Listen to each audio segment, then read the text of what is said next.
सभी भाइयों को नमस्कार।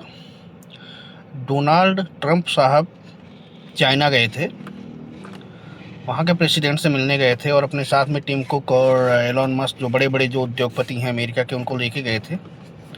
लेकिन बात कुछ बनी नहीं वहाँ पे।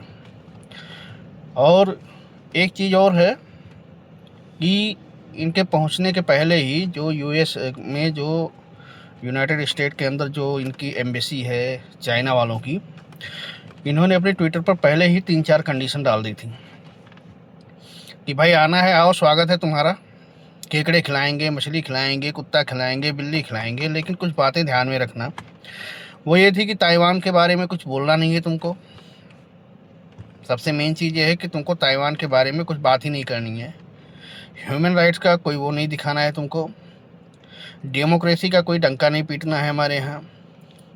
क्योंकि अमेरिकन्स की एक आदत है, जहाँ जाते हैं ना तो अपने ज्ञान का थोड़ा वो पीट के आते हैं ढोल उधर पे, कि तुम्हारे यहाँ ये नहीं अच्छा है, तुम्हारे यहाँ वो नहीं अच्छा है।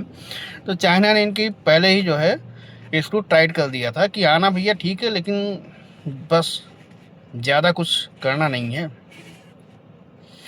और इनकी पूरी मीटिंग और सारी प्लानिंग जो थी चाइना के लिए, वो सब बेकार गई। चलते टाइम इन लोगों ने क्या किया कि जो भी गिफ्ट वगैरह मिले थे चाइना से इनको, वो सब ये फेंक करके आ गए। अपने साथ एक धागा तक चाइना का दिया हुआ गिफ्ट लेके नहीं गए, क्योंकि इनको डर था ना कि चाइना हमारी जासूसी कर लेगा। क्योंकि चाइना टेक्नोलॉजी में बहुत ही आगे निकला हुआ है इस टाइम पे, क्योंकि सस्ती लेबर होने के कारण जितनी भी कंपनियां हैं वो सब most of them are in China. तो सबकी कॉपी करके, सबका नकल करके सबका बाप बन गया है। तो डोनाल्ड साहब गए थे चौधरी बनने, और वहाँ से फिर खाली हाथ चले आए। आने के बाद में अब अपना ठीकरा किसके ऊपर, फिर ईरान के ऊपर फोड़ रहे हैं।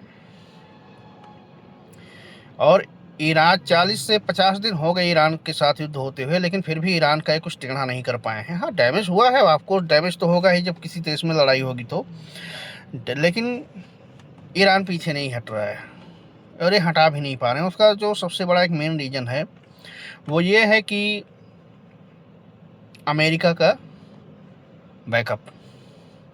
देखो, ईरान जब भी मिसाइलें मारता है तो सीधे जाकर के इजराइल के अंदर गिरती हैं, यूएई में गिरेंगी, सऊदी में गिरेंगी। क्योंकि जो पिन पॉइंट जो एक्यूरेसी है, इनको कोई कौन बैकअप दे रहा है? कौन दे रहा है? चाइना दे रहा है। तो इसकी वजह से इनकी गले की हड्डी बन गया है ईरान।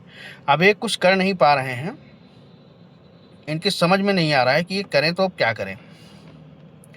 तो इसीलिए ये लोग गए थे चाइना में कि हम चाइना को बोलेंगे कि भाई अब तुम ईरान को बैकअप देना बंद करो। लेकिन चाइना ने इनकी एक भी नहीं सुनी और खिला पिला करके वापस भेज दिया।